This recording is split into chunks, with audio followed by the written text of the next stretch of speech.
मनीषा ने अपने ससुराल वालों से बहुत मार खाई थी। वह उसे मारते थे, घसीटते थे और उसके बाल भी नोचते थे। उसे बहुत प्रताड़ित करते थे, बहुत अत्याचार करते थे। वह बहुत परेशान हो गई और उसने अपने पापा को फ़ोन मिलाया और कहा, पापा मुझे लगता है कि मेरे ससुराल वाले मुझे जीने नहीं देंगे।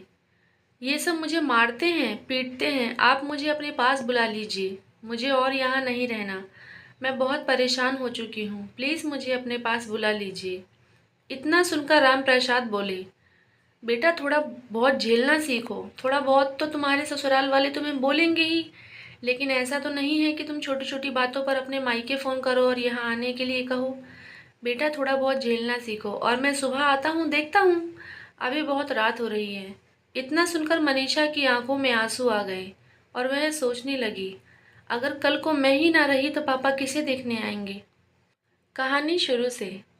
मनीषा दौड़ते हुए अपने पापा के पास गई और अपने पापा से कहने लगी, पापा कल मेरी दोस्त की शादी है। उसने हम सबको शादी में इनवाइट किया है। आप चलेंगे ना? तभी रामप्रसाद ने कहा, बेटा मुझे बहुत काम है, तेरे साथ मैं शादी में नहीं जा सकता। और तेरी माँ की तबीयत भी बहुत ख़राब रहती है, तू तो जानती है। तो मुझे तेरी माँ का ध्यान रखने के लिए घर पर ही रहना होगा। लेकिन तू बिल्कुल चिंता मत कर, तू शादी में चली जाना, तेरी माँ का ख्याल मैं रख लूँगा। तभी मनीषा अपने पापा से कहने लगी, अगर आप दोनों भी मेरे साथ चलते तो मुझे बहुत अच्छा लगता। तभी रामप्रसाद ने कहा, बेटा जैसा कि मैंने कहा तेरी माँ की तबीयत बहुत ख़राब है और इस हालत में उसे शादी में ले जाना ठीक नहीं रहेगा। और टेंशन मत ले, तू शादी में चले जा। रामप्रसाद ने अपनी बेटी मनीषा से कहा, तेरे पास ड्रेस तो है ना? तभी मनीषा ने कहा, जी पापा मेरे पास ड्रेस है। अगले दिन मनीषा उठी तो तुरंत ही उसके फ़ोन पर एक कॉल आई जिस पर आरती बोली, मनीषा तू मेरी शादी में आ रही है ना? टाइम से आ जाना। तभी मनीषा ने कहा, तू बिल्कुल चिंता मत कर, मैं ज़रूर आऊँगी। मैं बस थोड़ी देर में निकल रही हूँ। मनीषा तैयार हो गई और उसके बाद अपने दोस्त की शादी में जाने के लिए घर से निकल गई। जब शादी वाली जगह पर पहुंची तो वहां बहुत से लोग शादी की तैयारियां बड़े धूमधाम से कर रहे थे। मनीषा दौड़कर आरती के रूम में पहुंची और उसे देखकर मुस्कुराने लगी और बोली, आज तो तेरी शादी है और तू अपने ससुराल चली जाएगी। पता नहीं उसके बाद तू मुझसे मिलने आएगी भी या नहीं। तभी आरती ने कहा, मैं तुझसे मिलने क्यों नहीं आऊँगी? तू मेरी जिगर का टुकड़ा है, मेरी जान है, मेरी सबसे अच्छी दोस्त है। मैं तुझसे मिलने ज़रूर आऊँगी। तू बिल्कुल चिंता मत कर और थोड़ी देर बाद ही मुझे दुल्हन की तरह सजाया जाएगा। इस पर मनीषा ने कहा, मैं जानती हूँ शादी में कुछ घंटे ही रह गए हैं। बाहर सारी तैयारी बड़ी ज़ोरों शोरों से चल रही है। ऐसे ही शाम हो गई और शादी वाले स्टेज पर जब दूल्हा दुल्हन खड़े थे, तभी मनीषा की नज़र एक लड़के पर पड़ी जो दिखने में बहुत ही अच्छा था, जिसका नाम अभिषेक था। वह उसे एकटक देखे जा रही थी और स्टेज पर खड़े दूल्हा दुल्हन वह भी अपनी जयमाला करने में लगे हुए थे। जयमाला होते ही जब सब फोटो खिंचवाने लगे तब आरती की नज़र मनीषा पर पड़ी जो अभिषेक की तरफ देख रही थी।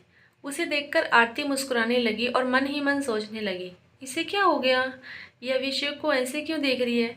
फोटो खिंचवाने के लिए जब मनीषा आरती के पास गई तो आरती ने मनीषा को धीरे से कहा, तुझे वो लड़का अच्छा लग रहा है? तभी मनीषा ने हैरान होकर आरती की तरफ देखा और कहा, कौन लड़का? तभी आरती बोली, जिसे तू बहुत देर से देख रही है, तू जानती है उसका नाम अभिषेक है। इतना सुनकर मनीषा मुस्कुराने लगी और बोली, अच्छा अभिषेक है, उसका नाम बहुत प्यारा नाम है। तभी आरती ने कहा कि मैं उसे जानती हूँ, मैं उससे तेरे लिए बात करूँ? तभी मनीषा ने कहा, पहले तू शादी कर ले, उसके बाद बात करना। फिर सब साथ में फ़ोटो खिंचवाने लगे। कुछ समय बाद ही शादी खत्म हुई और आरती अपने कमरे में जाकर आराम करने लगी। 1 घंटे बाद ही तारों की छाँव में आरती की विदाई हो गई और वह अपने मायके से अपने ससुराल चली गई। और मनीषा भी आरती की विदाई होते ही अपने घर पहुंची। घर पहुंचकर वह बहुत थकावट के कारण सो गई और उसकी आंख दोपहर को खुली। जब दोपहर को उसकी आंख खुली तो उसने अपना फ़ोन उठाया और टाइम देखने लगी। तभी उसकी नज़र उसके फ़ोन में आई 16 कॉल पर गई जो एक अननोन नंबर से थी। उसने हड़बड़ाकर अपना फ़ोन का लॉक खोला और सोच में पड़ गई, ये अननोन नंबर से 16 कॉल्स किसकी हैं? उसने उस नंबर को दोबारा से डायल किया और कॉल लगाया तो कॉल उधर से एक लड़के ने उठाया। लड़के की आवाज़ सुनकर मनीषा घबरा गई और बोली, आप कौन? उधर से लड़के ने कहा, मेरा नाम अभिषेक है। अभिषेक नाम सुनकर मनीषा की घबराहट दूर हुई और उसे बोलने लगी, कौन अभिषेक? तभी अभिषेक ने कहा, जिसे आप लाइक करते हैं, वही अभिषेक। जिसको आपने शादी में देखा था, वही अभिषेक। और कुछ जानना है? तभी मनीषा मुस्कुराने लगी और बोली, आपको कैसे पता कि मैं आपको लाइक करती हूँ? तभी अभिषेक ने कहा, मुझे सब पता है और आपको ये जानने की ज़रूरत नहीं है कि मुझे कैसे पता चला।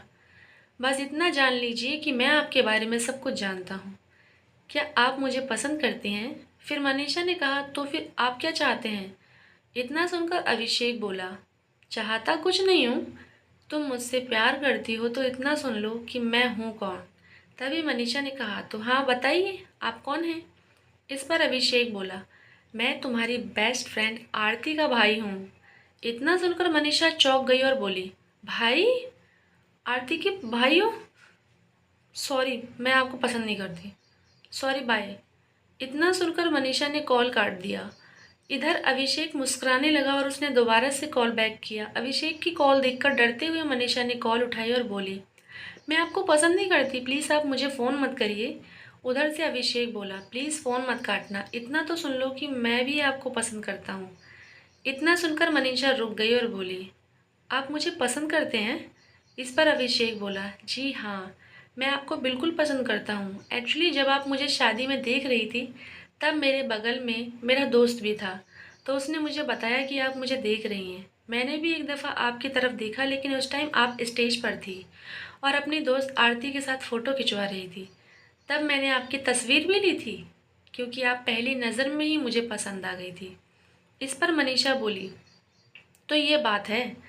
फिर मनीषा ने कहा, आपको मेरा नंबर किसने दिया? इतना सुनकर अभिषेक बोला, ओबियसली मेरी बहन ने, आरती का भाई हूँ मैं, तो मेरी बहन ने मुझे तुम्हारा नंबर दिया और उसी ने कहा है कि मैं तुमसे बात करूँ। उसने मुझे ये तो बता दिया कि तुम मुझे पसंद करती हो, बट वह ये नहीं जानती कि मैं आपसे पहली नज़र में ही प्यार हो गया। ऐसे ही दोनों बातें करते रहे और एक दूसरे से बहुत अच्छे दोस्त बन गए। एक दूसरे के साथ घूमना फिरना सब करने लगे। दोनों को 1 साल हो गया, तभी मनीषा के पापा ने मनीषा को कहा, बेटा अब समय हो गया है कि तुम्हारी शादी हो जाए। मैंने तुम्हारे लिए एक लड़का देखा है, तो उससे शादी कर लो। बहुत अच्छे घर का लड़का है, बहुत बड़े घर का लड़का है।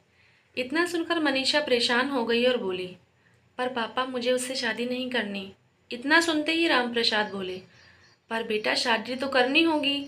शादी तो हर किसी को करनी होती है। हमेशा तुम यहाँ हमारे साथ तो नहीं रह सकती ना। और अभी मैं चलता हूँ, शाम को आकर तुमसे बात करता हूँ इस बारे में। रामप्रसाद अपने काम के लिए घर से बाहर चला गया और तभी मनीषा परेशान होकर वहीं बैठ गई और अभिषेक को फ़ोन किया और कहा, अभिषेक मेरे पापा ने मेरे लिए एक लड़का देखा है, मैं उससे शादी नहीं करना चाहती, मैं क्या करूँ? मुझे कुछ भी समझ में नहीं आ रहा है। और वह मुझसे कह कर गए हैं कि अभी मैं जाता हूँ, मैं शाम को आकर तुमसे बात करूँगा। मैं उन्हें क्या कहूँ, मैं तुमसे प्यार करती हूँ और तुम्हारे बिना जी नहीं सकती। तभी अभिषेक ने कहा कि तुम अपने पापा को हमारे बारे में शाम को बताना, वे ज़रूर मान जाएंगे। बाकी सब मैं अपने घर पर संभाल लूँगा। इतना कहकर अभिषेक ने भी फ़ोन काट दिया और शाम हो गई। शाम को रामप्रसाद जब अपने घर आए तो पानी पीने के बाद मनीषा के पास गए और बोले, बेटा तुमने कुछ फैसला किया कि तुम शादी कर रही हो कि नहीं? इस पर मनीषा ने कहा, पापा मैं शादी करना चाहती हूँ, लेकिन उस लड़के से नहीं जिसे आपने देखा है, बल्कि उस लड़के से जिसे मैं प्यार करती हूँ। इतना सुनकर रामप्रसाद गुस्से वाली नज़रों से मनीषा को देखने लगे और बोले, तुम किसी से प्यार करती हो? तभी मनीषा ने कहा, पापा उसका नाम अभिषेक है, मैं उससे प्यार करती हूँ और उसी से शादी करना चाहती हूँ। इतना सुनकर रामप्रसाद बोले, मैंने पहले ही तुम्हारा रिश्ता कहीं और तय कर दिया है और अब मैं अपनी जबान वापस नहीं ले सकता। तुम्हें उसी लड़के से शादी करनी होगी और उस लड़के को भूल जाओ जिससे तुम प्यार करती हो। अगर तुम हमसे प्यार करती हो, हमारी इज्जत करती हो और अपने माँ बाप को कुछ समझती हो, तो तुम्हें उस लड़के को भूलना होगा और उसे भूलकर हमेशा के लिए इस लड़के से शादी करनी होगी जिससे हम तुम्हारी शादी करेंगे। तुझे मेरी कसम है, आज के बाद तो उस लड़के से शादी नहीं मिलेगी। और एक बार उस लड़के को फ़ोन करना और कहना कि अब तुझे उससे कोई बात नहीं करनी, वह तेरी ज़िंदगी से चला जाए। इतना सुनकर मनीषा रोने लगी और रामप्रसाद वहाँ से उठकर चले गए। थोड़ी देर बाद ही मनीषा ने खुद को संभाला और अभिषेक को फ़ोन किया और कहा, अभिषेक, मेरे पापा ने मुझे कसम दी है उस लड़के से शादी करने के लिए। अब मैं क्या करूं? मुझे कुछ भी समझ में नहीं आ रहा है। अभिषेक, चलो कहीं भाग चलते हैं। मैं तुम्हारे बिना नहीं जी सकती। इस पर अभिषेक बोला, मैं जानता हूँ कि तुम मुझसे बहुत प्यार करती हो, मेरे बिना जी नहीं सकती, लेकिन तुम्हें मेरे बिना ही जीना होगा। और बात रही भागने की, तो मैं तुम्हें कहीं भगा कर नहीं ले जाऊंगा। इस पर सोसाइटी में मेरे माँ बाप की बहुत इज्जत है और तुम्हारे माँ बाप की भी बहुत इज्जत है। तो मैं किसी की बेटी को भगाकर उनकी इज्जत के साथ नहीं खेलना चाहता। मैं भी तुमसे बहुत प्यार करता हूँ। मैं किसी से शादी नहीं करूँगा, हमेशा पूरी ज़िंदगी तुम्हारी यादों में गंवा दूंगा। लेकिन तुम मेरे साथ भाग कर कहीं नहीं जाओगी। तुम्हारे पापा ने तुम्हें कसम दी है अपनी। तुम उस लड़के से शादी कर लो। मैं तुमसे वादा करता हूँ तुम्हारी ज़िंदगी में कोई दखल अंदाजी नहीं करूँगा। तुम्हें मेरी कसम है, जैसा तुम्हारे पापा कहते हैं तुम वैसा कर लो और उस लड़के से शादी कर लो, उसके साथ चली जाओ। इतना सुनकर मनीषा रोने लगी और बोली, पर अभिषेक, मेरा क्या? मेरी फीलिंग्स का क्या? जो मैं तुमसे प्यार करती हूँ उसका क्या? मैं ऐसे ही तुम्हें नहीं भूल सकती, प्लीज़ समझो मेरी बात। इस पर अभिषेक बोला, मनीषा, मैं जानता हूँ कि तुम मुझसे बहुत प्यार करती हो, लेकिन मनीषा, एक बात हमेशा याद रखना, ज़िंदगी में सब साथ छोड़ सकते हैं लेकिन माँ बाप कभी साथ नहीं छोड़ सकते। वे तुमसे बहुत प्यार करते हैं। जब तुम इस दुनिया में आई भी नहीं थी ना, वे तब से तुमसे प्यार करते हैं और मेरा हक उनसे ज़्यादा नहीं है तुम पर। तुम उनकी बात मान लो, कभी भी माँ बाप का दिल दुखाकर कोई कदम मत उठाना। उसके आगे तुम खुद समझदार हो, तुम्हें उनकी बात को समझना होगा और उस लड़के से शादी करनी होगी। और अभिषेक ने फ़ोन काटते हुए कहा, बाय। अपना ख्याल रखना और मुझे हमेशा याद रखना, लेकिन मुझे कभी कॉल मत करना, वरना इस बात का असर तुम दोनों के रिश्ते पर आएगा, जो मैं नहीं चाहता। और अभिषेक ने तुरंत ही मनीषा का फ़ोन काट दिया और पलंग के पास जाकर बैठकर रोने लगा। उसे बहुत तकलीफ़ हो रही थी कि उसकी मनीषा अब किसी और की होने जा रही थी। ऐसे ही समय बीता और मजबूरी में मनीषा को राघव से शादी करनी पड़ी। राघव बहुत ही अमीर घर का लड़का था, बहुत पैसे वाला था और मनीषा एक मिडिल क्लास फैमिली से थी और शादी करके ससुराल चली गई। ससुराल पहुंचते ही उसका गृह प्रवेश तक नहीं हुआ। इस पर मनीषा सोचने लगी कि पता नहीं मेरे ससुराल वालों ने मेरा गृह प्रवेश क्यों नहीं कराया। ऐसे ही वे अपने ससुराल में रहने लगी, उसकी कोई भी रस्म नहीं हुई। कुछ दिनों बाद ही उसे पता चला कि उसकी सास उससे बहुत नफरत करती है, क्योंकि मनीषा के पापा ने जो वादा राघव से किया था कि वे दहेज में ढेरों सामान देंगे, वह सब दहेज का सामान अभी राघव के घर नहीं पहुंचा था। इसलिए राघव की मम्मी मनीषा से बहुत नफरत करती थी और उसे एक आंख देखना भी नहीं चाहती थी। ऐसे ही समय बीता और शादी को 1 महीना हो गया और सारे ससुराल वाले मनीषा को प्रताड़ित करने लगे और उसे बोलने लगे कि तेरे बाप ने तो बहुत वादे किए थे कि दहेज में ये देंगे वो देंगे, तेरे दहेज में तो कुछ भी नहीं आया और तेरा बाप भी जाने कहाँ मुंह छुपाकर बैठ गया है। अगर तेरे दहेज का सामान नहीं आया तो इस घर से तुझे निकाल कर फेंक देंगे। ऐसे ही बहुत से अत्याचार मनीषा पर करने लगे। वह दिन ब दिन रोती रहती, एक कोने में बैठी अपनी किस्मत को कोसती रहती थी। अपने मम्मी पापा को और अभिषेक को बहुत याद करने लगी। ऐसे ही समय बीता और शादी को 2 महीने हो गए। इन 2 महीनों में मनीषा ने अपने ससुराल वालों से बहुत मार खाई थी। वे उसे मारते थे, घसीटते थे, उसके बाल भी नोचते थे, उसे बहुत प्रताड़ित करते थे, बहुत अत्याचार भी करते थे। वह बहुत परेशान हो गई और उसने अपने पापा को फ़ोन मिलाया और कहा, पापा, मुझे लगता है कि मेरे ससुराल वाले मुझे जीने नहीं देंगे। ये सब मुझे मारते हैं, पीटते हैं। आप अपने पास बुला लीजिए मुझे और मुझे यहाँ नहीं रहना। मैं बहुत परेशान हो चुकी हूँ। प्लीज़ मुझे अपने पास बुला लीजिए। इतना सुनकर रामप्रसाद बोले, बेटा, थोड़ा बहुत झेलना सीखो। थोड़ा बहुत तो तुम्हारे ससुराल वाले तुम्हें बोलेंगे ही, लेकिन ऐसा तो नहीं है कि तुम छोटी छोटी बातों पर अपने मायके फ़ोन करो और यहाँ आने के लिए कहो। बेटा, थोड़ा बहुत झेलना सीखो और मैं सुबह आता हूँ, देखता हूँ। अभी बहुत रात हो रही है। इतना सुनकर मनीषा की आंखों में आंसू आ गए और वह सोचने लगी, अगर कल को मैं ही न रही तो पापा किसे देखने आएंगे कल। अभी वह मेरी बात नहीं सुन रहे, लेकिन मुझे ऐसा लग रहा है कि मेरे ससुराल वाले मुझे बिल्कुल जीने नहीं देंगे, मुझे मार डालेंगे। राम प्रसाद भी वहाँ टेंशन में यही सोच रहे थे कि पता नहीं मेरी लड़की सच बोल रही है या हमने उसकी शादी अभिषेक से नहीं की इसलिए बहाने कर रही है।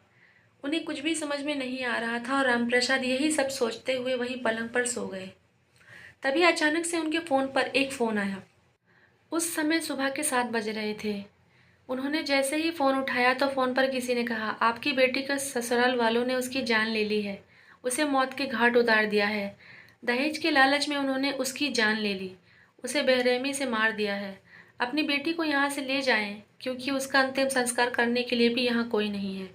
उसे मारकर उसके सारे ससुराल वाले बहुत दूर चले गए हैं और गेट खुला ही है। आपकी लड़की वहाँ मरी पड़ी हुई है। पुलिस वालों की भीड़ लगी है और जांच पड़ताल हो रही है। सोचा आपको भी फ़ोन कर दूँ। यह मनीषा का फ़ोन है, उसी के फ़ोन में मैंने आपका नंबर देखा जो डैडी जी के नाम से सेव था, तो मैंने इस पर कॉल किया और आपको यह सब बताया। आप जल्दी से यहाँ आ जाइए और अपनी बेटी के शव को ले जाइए। इतना सुनकर रामप्रसाद के हाथ पैर कांपने लगे और वह दौड़कर अपनी बेटी के ससुराल पहुंचा तो अपनी बेटी का शव देखकर रो रो कर वहीं गिर गया और उसकी बेटी को जांच के लिए अस्पताल ले जाया गया और वह वहां से जांच पड़ताल होने के बाद रामप्रसाद अपनी बेटी को घर ले गए और उसका अंतिम संस्कार करने लगे। जैसे ही रामप्रसाद ने अपनी बेटी की चिता को आग देना चाहा तो चिता से आवाज आई, पापा, जिससे मैंने प्यार किया वह भी तो एक इंसान था। आपने उससे मेरी शादी नहीं कराई। मैंने आपको उसके बारे में बताया। हम दोनों को आशीर्वाद देना आपका फ़र्ज़ था। अब बहुत हुआ पापा, अब मुझे दोबारा मत जलाओ। जलने में बहुत दर्द होता है। इतना सुनकर आग से जली लकड़ी रामप्रसाद के हाथों से छूट गई और वह वहीं ज़मीन पर गिर गई और उनके हाथ पैर कांपने लगे। अचानक से उनकी आंख खुली तो उन्हें पता चला कि ये जो कुछ भी उन्होंने देखा वो सब सिर्फ एक सपना था। उन्होंने तुरंत ही अपनी बेटी को कॉल मिलाया और कहा, बेटा मैं अभी तुम्हारे पास आ रहा हूँ। इतना सुनकर मनीषा बोली, जी पापा, मुझे और यहाँ नहीं रहना। ये सब मुझे दहेज के लिए प्रताड़ित करते हैं, मुझ पर अत्याचार करते हैं।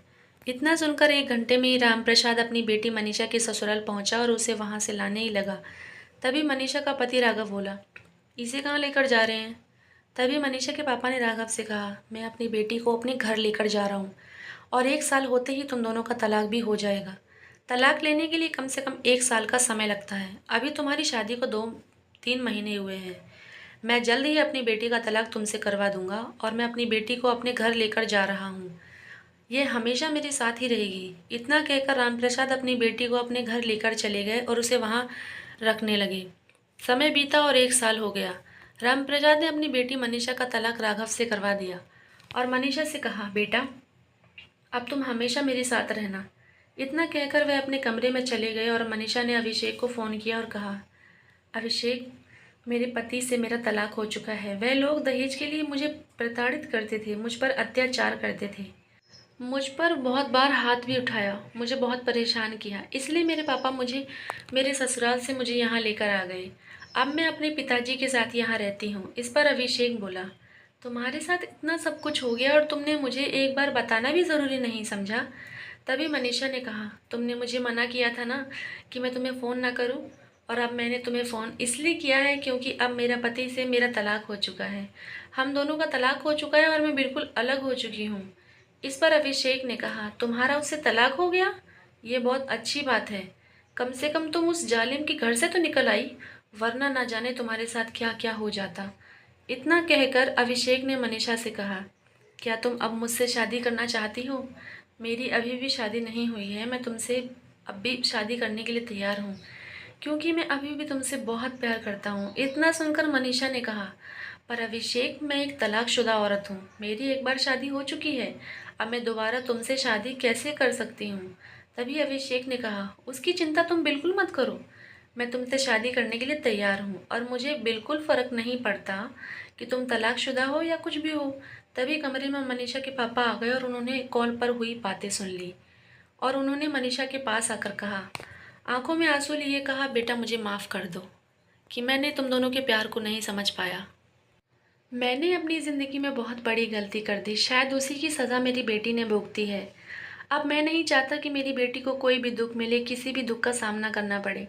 अब तुम अभिषेक से शादी कर लो, अगर वह तुमसे शादी करना चाहता है तो। अब मुझे कोई ऐतराज़ नहीं है, क्योंकि जो गलती मैंने की है उसकी सज़ा मेरी बेटी को मिली। मुझे बिल्कुल भी अच्छा नहीं लगा। अब मैं चाहता हूँ मेरी बेटी की जितनी ज़िंदगी बची है वह खुशी से गुजरे और वह खुश रहे। ऐसे ही सबकी रजामंदी से अभिषेक और मनीषा की शादी हो गई। तो मैं बस सबके माता पिता से यही कहना चाहूँगी कि जिससे आपके बच्चे प्यार करते हैं वह भी तो एक इंसान है, और प्यार करना कोई गलत बात तो है नहीं। प्यार तो सभी एक दूसरे से करते हैं, पति अपनी पत्नी से, पत्नी अपने पति से, बच्चे अपनी माँ से और माँ अपने बच्चों से। तो उन दोनों के प्यार को समझकर उन्हें आशीर्वाद दें और ख़ासकर उन जैसे दहेज के लोभियों के घरों में तो बिल्कुल भी अपनी बेटी को ब्याह करना भेजें। तो दोस्तों, आपको कहानी कैसी लगी हमें कमेंट करके ज़रूर बताएं। अच्छी लगी हो तो वीडियो को लाइक और चैनल को सब्सक्राइब ज़रूर करें।